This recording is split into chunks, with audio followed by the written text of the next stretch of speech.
Fala pessoal, bom dia. Tobias aqui quem fala. Vim rapidamente hoje apresentar para vocês alguns pontos do nosso plano de trabalho e apresentar também a nossa chapa que foi composta aí por dois usuários, eu na sociedade civil e a Prefeitura de Paracatu como poder público municipal, tá? Primeiro dizer que a gente tentou conversar com todos os setores, né? Todos os segmentos aí foram consultados, encaminhei inclusive e-mail com ofício para todo mundo, para saber aqueles que realmente se interessavam em participar da chapa.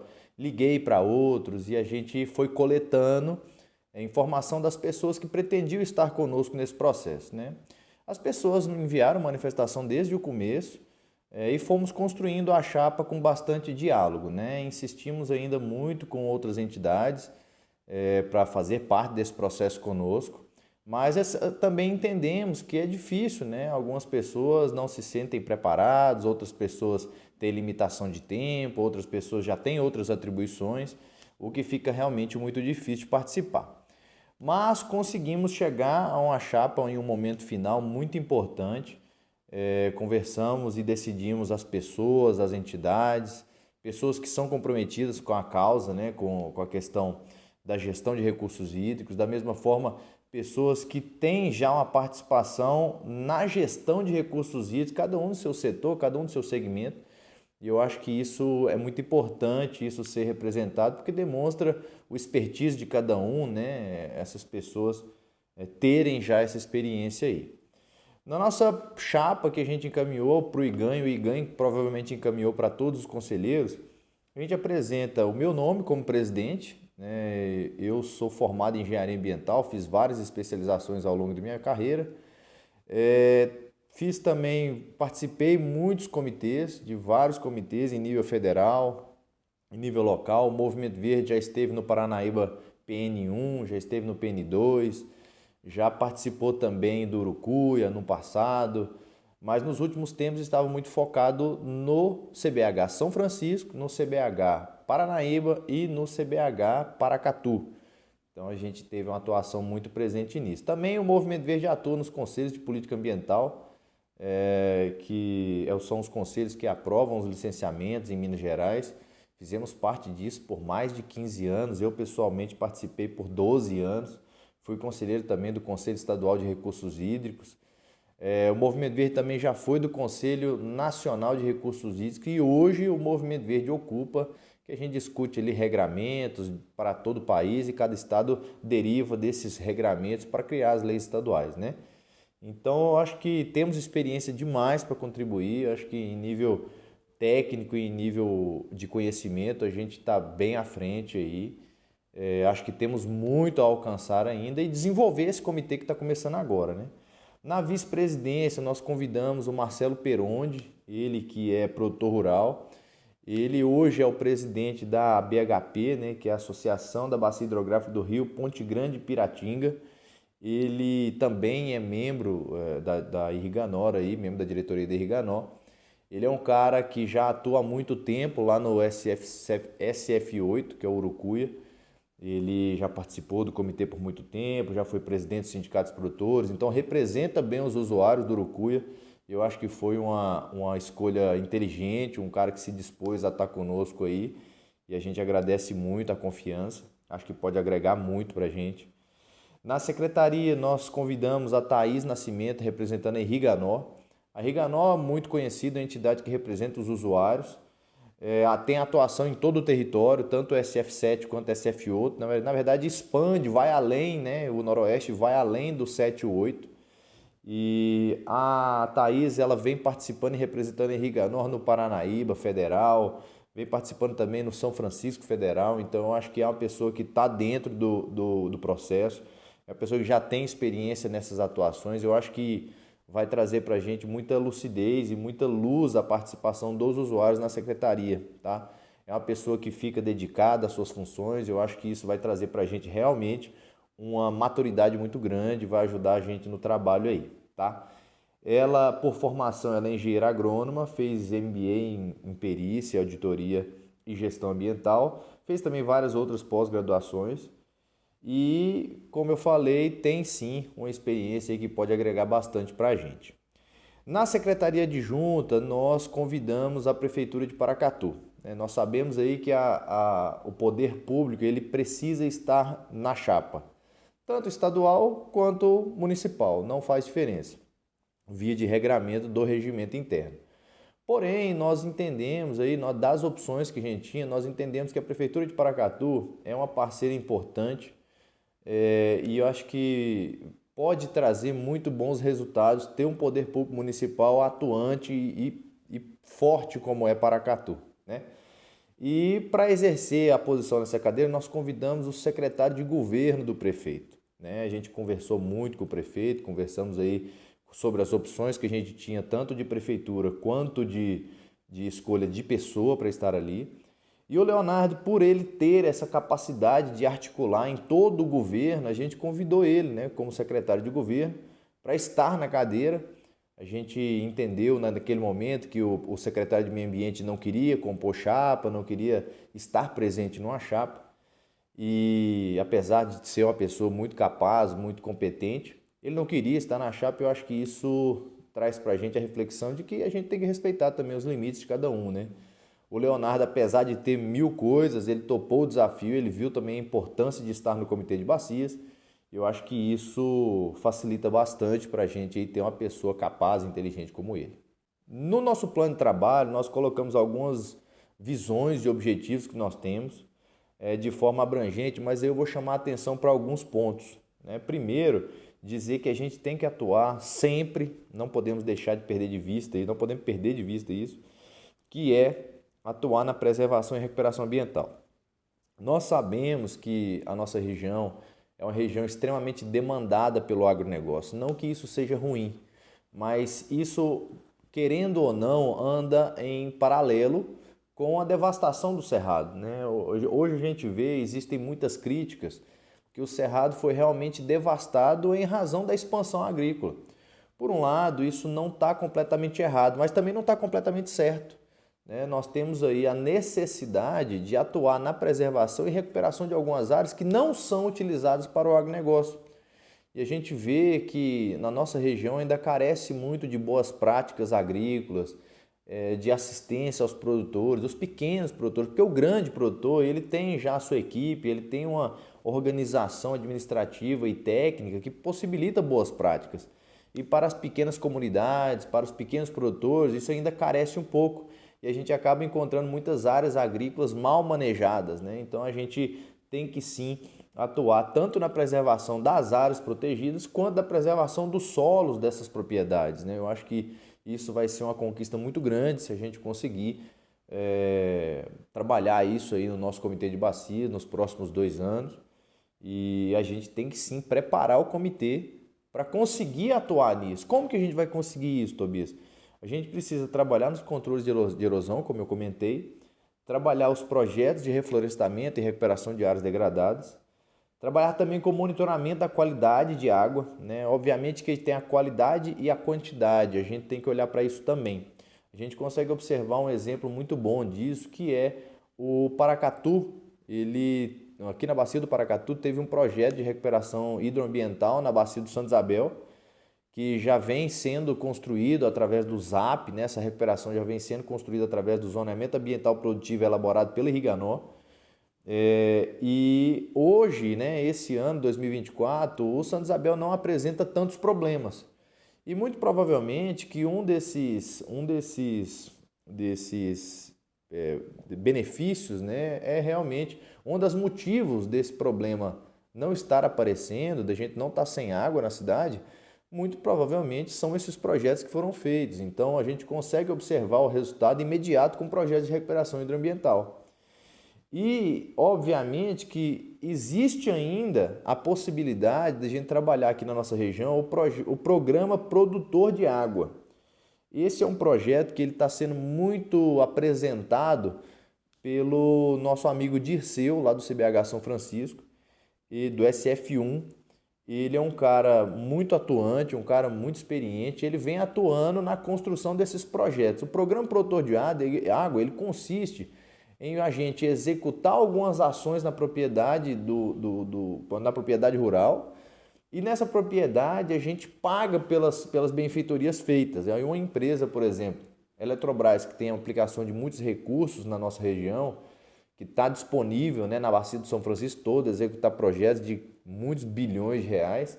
A gente executa os projetos de recuperação ambiental e vem ainda com um programa produtor de águas e paga pelas benfeitorias feitas. E eu acho que se a gente conseguir construir isso aqui na nossa região, a gente vai acabar, além de trazendo uma melhoria ambiental e hidrológica para a nossa bacia, a gente vai conseguir, obviamente, colocar dinheiro, compensar o proprietário rural por aquelas benfeitorias.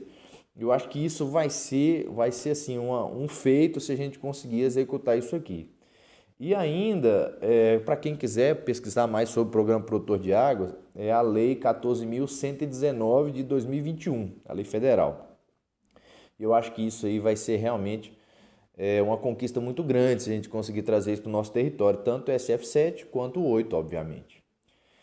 Além disso, a gente colocou um eixo de atuação que são trabalhar o uso sustentável do recurso hídrico, e a gente tem que realmente trabalhar com eficiência de uso, né? A gente tem aí muitas propriedades que ainda não fazem um monitoramento da sua irrigação constante. Nós temos propriedades que atingem eficiência de 90 e tantos por cento, 94%, 92% por aí. E tem outras que nem tanto. A gente passa numa irrigação e vê aquele tanto de água escorrendo na beira da estrada e aí a gente fica muito triste com isso, que é um desperdício, né? Então a gente tem que trabalhar com isso. Trabalhar com as cidades também, sobre o uso consciente. Trabalhar sobre o reuso e o tratamento de água, principalmente na indústria, que isso é possível fazer. Nós temos bons exemplos aqui na região, mas precisamos evoluir isso mais para diminuir o uso direto, a captação direta do rio. E, obviamente, para a gente trabalhar mais usos de água sustentáveis nas usinas, né? Nas indústrias, de uma forma geral, para que a gente possa usar cada vez menos, né? Eu acho que isso é importante. Sobre a participação e educação ambiental, a gente colocou, porque nós pretendemos desenvolver alguns programas de educação ambiental e, em paralelo a isso, participar de eventos. Eu tenho um bom exemplo que eu participei da construção disso, que é no CBH Paranaíba, que nós construímos um brinquedo, um jogo de navegue pelas águas do rio Paranaíba. E isso foi construído pela agência de bacia de lá. E aí nas participações nas feiras regionais, as pessoas passam no stand do comitê e faz esse jogo, faz essa brincadeira. E é realmente uma brincadeirinha assim, mas você acaba conhecendo a bacia hidrográfica, conhecendo as usinas que existem, as intervenções, as áreas prioritárias, as áreas mais difíceis, né? Eu acho que isso, se a gente conseguir construir isso também vai ser muito bom e traz o conhecimento, a aproximação entre o produtor rural, né, o usuário de fato, não só o produtor, mas também a indústria, para o comitê, né? E a sociedade como um todo participa da feira, vai poder ter acesso a essa informação. Sobre inovação e tecnologia, nós pretendemos trabalhar com sistemas de informações, levando ao conhecimento público todas as ações do comitê, né? Isso aí é muito importante, tanto quanto a gestão hídrica, tanto quanto o empenho financeiro. Eu acho que é direito de todo mundo saber disso. Nós estamos trabalhando com recurso público, né? A partir desse ano nós vamos ter dinheiro no comitê, que é uma novidade. E a gente trabalhar realmente com a publicidade, dando publicidade a tudo isso. Trabalhar também com inovação de tecnologia para que a gente, junto das instituições de ensino e pesquisa, a gente consiga desenvolver novas técnicas e novas metodologias para melhorar a aplicação de água, o uso de água e tudo isso, né? Eu acho que isso vai ser muito precioso se a gente conseguir. Sobre a gestão e governança, primeiro ponto é a transparência mesmo do empenho financeiro, como eu comentei. Manter as ações do comitê também divulgadas, né, para todo mundo conhecer. Estabelecer parceria com as instituições, tanto de ensino e pesquisa, quanto instituições privadas, públicas e entidades ambientalistas, para que a gente possa fortalecer a atuação do comitê em cada região. Se a gente conseguir usar essas entidades como braços do comitê, a gente consegue ter uma participação muito maior da sociedade e atingir muito mais pessoas. Então, eu acho que essas parcerias são fundamentais para o nosso desempenho aí. Sobre a captação de recurso, nós colocamos a ideia de trazer, usando o dinheiro da cobrança para acessar outros recursos. Porque nós entendemos já, eu acho que está pacificado isso, que 16 milhões para um território desse tamanho, né, do 7 e o 8, a gente vai chegar aí a 70 mil quilômetros quadrados. 14 milhões para esse território não é nada, né? A gente não consegue desenvolver um projeto, um big projeto. Então a gente tem que usar do dinheiro da cobrança para acessar outros recursos. A gente elaborar um bom projeto, vai no Ministério do Desenvolvimento Regional e busca um recurso, vai no PAC e busca outro recurso, e aí vai. A gente tem que trabalhar como um recurso da cobrança como multiplicador de ações, né? Eu acho que se a gente conseguir fazer isso, obviamente a gente vai ter um grande sucesso. Atuar junto das câmaras técnicas e CCRs em busca de fortalecer a composição e a participação.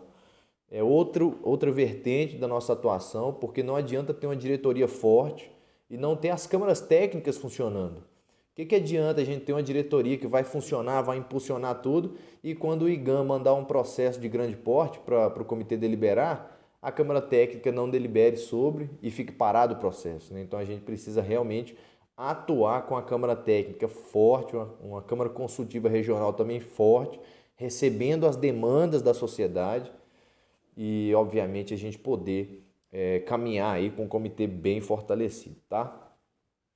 Além disso, nós temos que estruturar a agência de bacia ou agência equiparada. Isso é importante porque nós estamos num momento onde vai ter realmente uma transformação dos dois comitês. Eram dois comitês, se torna um, e eram dois comitês sem agência, sem recursos, sem aplicação financeira. Então agora a gente tem que realmente estruturar uma agência de bacia muito bem estruturada para que ela consiga executar financeiramente. E eu acho que isso, se a gente conseguir, e obviamente a gente vai conseguir com articulação, com diálogo, com inteligência, a gente vai conseguir aí trazer uma agência bem montada, bem estruturada e obviamente a gente vai ter bons resultados, né? Essa agência de bacia, ela precisa de parcerias, né? Apesar de ter recurso, vai ser importante a gente construir parcerias com os sindicatos, com outros atores, para que a gente possa executar de fato e receber as demandas, desenvolver as demandas que chegarem para a gente fazer. Teremos aí ainda o desafio da atualização do plano de bacia. Nosso plano de bacia de ambas as bacias estão desatualizados, o que vai demandar da gente uma atualização rápida. Porém, a atualização de um plano de bacia, ela não é tão simples, né? Depende de uma contratação, depende de uma licitação para achar a empresa que esteja disponível para fazer esse tipo de trabalho, que não é tão simples.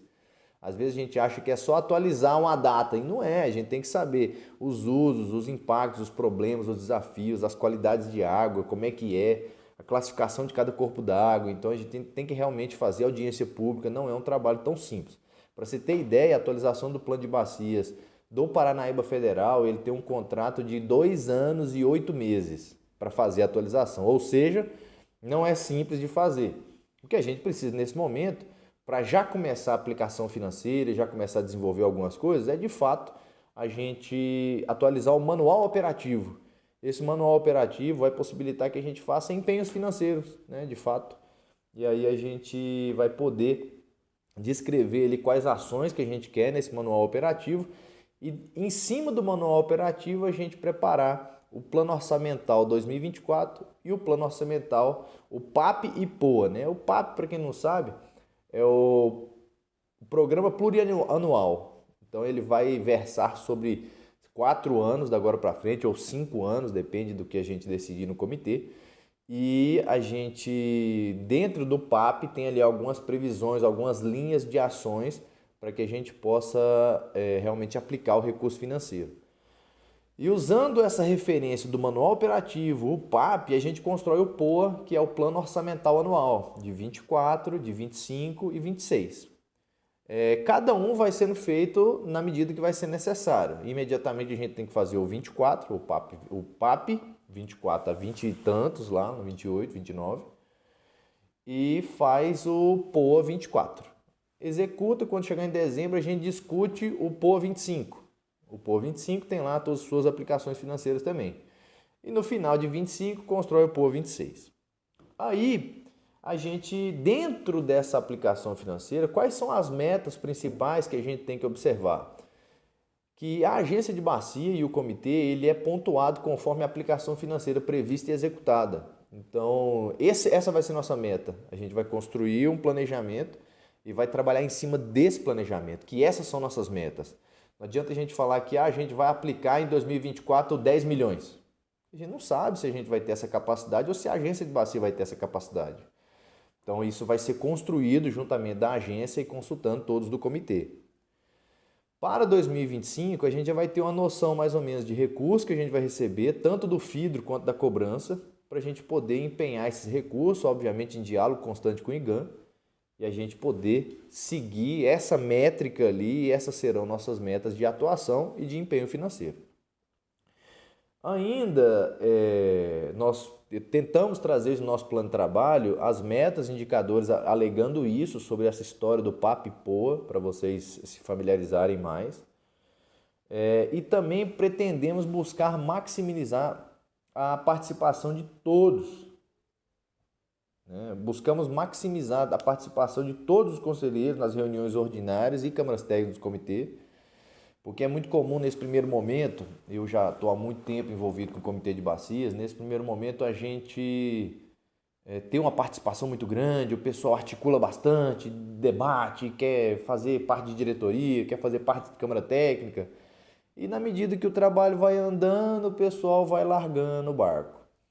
Então eu acho que nesse momento é importante que a gente tenha essa noção, sabe? A gente consiga realmente construir, estar junto nesse processo, e que o pessoal estejam capazes, treinados e participem de fato dessas reuniões, tanto das câmaras técnicas, tanto da plenária. E destaquei também que a nossa métrica maior é empenhar os recursos financeiros oriundos da cobrança na capacidade máxima da agência. Por que eu coloco isso? Porque a agência ela também tem uma limitação de pessoal, né? Se eventualmente se concretizar que será a agência Peixe Vivo aqui na Paracatu e Urucuia, provável que a gente vai ter esse desafio ainda, né? A agência Peixe Vivo ela está passando por uma crise institucional, pelo menos a minha leitura é essa, que existem diretores saindo, o próprio Conselho Administrativo demitiu recentemente a diretora-geral. E pela segunda vez, né, saiu a Célia Frois, aí entrou o David, saiu o David, agora veio a Elba, e saiu a Elba, e agora está com diretoria interina novamente.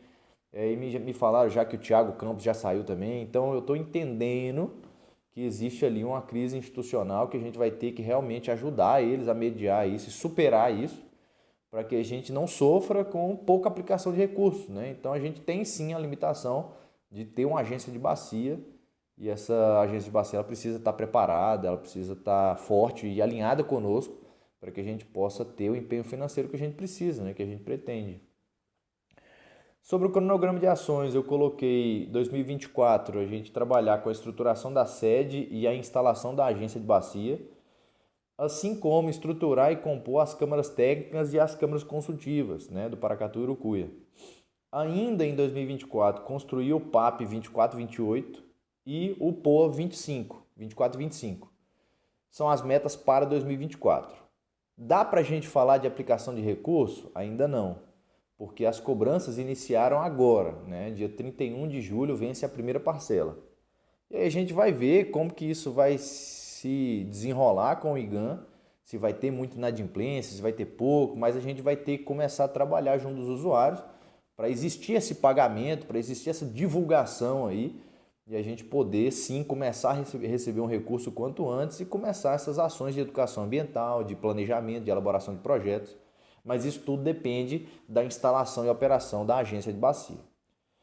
2025 a gente vai implementar as ações previstas no PAP e no POA, né, que a gente construiu em 2024, e concretização de parcerias com outros atores e a participação em eventos. Aí eu acho que vai caber muita participação. A partir de 25 a gente já vai ter realmente uma agência de bacia montada, a gente vai ter dinheiro em caixa, então a gente vai sim poder participar de vários eventos de palestras, encontros e regiões e feiras regionais. Eu acho que isso vai ser muito útil para a gente. Eu acho que a gente pode ter uma boa expectativa quanto a isso. E em 2025 a gente vai elaborar o POA 26. No POA 26, em 2026 a gente vai pegar o POA 26 e executar aquelas ações previstas e, obviamente, continuar com as ações de educação ambiental, participação em eventos e análise geral de como que vai ser o desenrolar do nosso mandato, né? Teremos lá em 2026, acredito que tudo indica que teremos uma nova eleição, de reeleição, e a gente vai passar por esse processo também, mas olhando especificamente para ações do comitê, vai ser realmente as ações previstas e o orçamento previsto no POA. Por fim, eu fico muito satisfeito, né? Em conclusão aqui já, eu fico muito satisfeito de ter conseguido construir essa chapa, essa proposta, esse trabalho conjunto com todo mundo.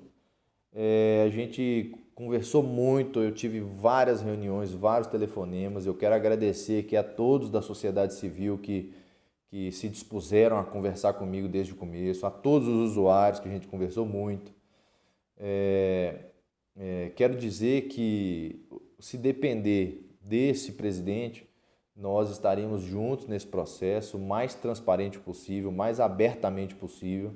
Quem me conhece já, a minha linha de atuação é uma linha de muito diálogo, muito entendimento, para a gente poder andar junto mesmo e construir como parceiros, né? Nós não estamos aqui para dizer quem é melhor, quem é pior. A gente está aqui para realmente construir um processo de recuperação de bacia, de gestão de bacia hidrográfica equitativa, equilibrada, com bastante diálogo mesmo e entendimento entre as partes. Eu não preciso pensar como você, eu preciso pensar do meu jeito, você pensar do seu jeito e a gente poder convergir e unir as ideias aí num processo conjunto, sem estourar a linha para um lado ou para outro, tá? A gente está aí para andar junto mesmo, tá bom?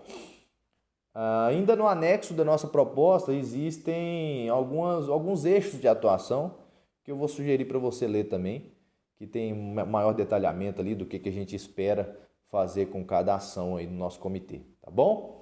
Quero agradecer muito o seu tempo de estar aqui conversando comigo.